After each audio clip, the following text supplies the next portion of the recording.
America के दौरे पर गए पीएम मोदी ने वहां पर संसद को संबोधित करते हुए जल्द ही भारत के तीसरी सबसे बड़ी इकोनॉमी बनने का दावा किया था। उन्होंने बताया था कि किस तरह से पहले अमेरिकी दौरे से इस दौरे तक भारत 10वीं से 5वीं सबसे बड़ी अर्थव्यवस्था बन गया है।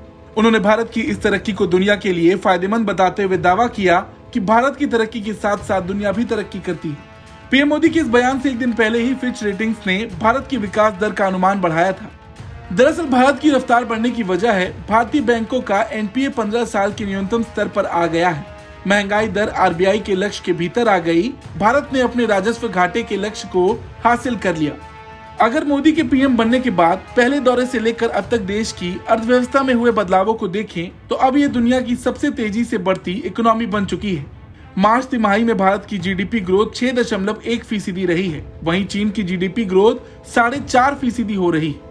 भारतीय इकोनॉमी में मजबूती की कई वजहें हैं, खासकर जिस तरह से इस साल अमेरिकी और यूरोपीय बैंक संकट में घिरे नजर आए, वहीं भारतीय बैंक पहले से ताकतवर बनकर उभरे। 2015 में सरकारी बैंकों में एसेट क्वालिटी रिव्यू शुरू हुआ था, जिसमें लगातार बैड लोन सामने आए थे।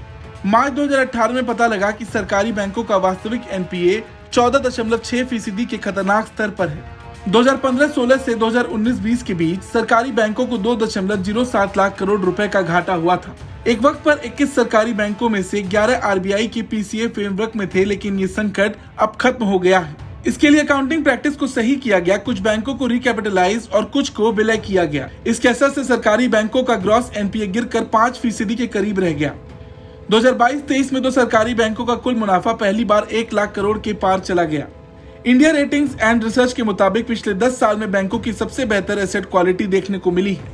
इसके अलावा आर्थिक गतिविधियों में उम्मीद से ज्यादा विस्तार, डायरेक्ट टैक्स कलेक्शन में इजाफे ने भी भारत की आर्थिक ताकत को दिखाया है। यही वजह है कि आईएमएफ ने भी अनुमान लगाया कि भारत 2027 तक तीसरी सबसे बड़ी इकोनॉमी बन सकता है।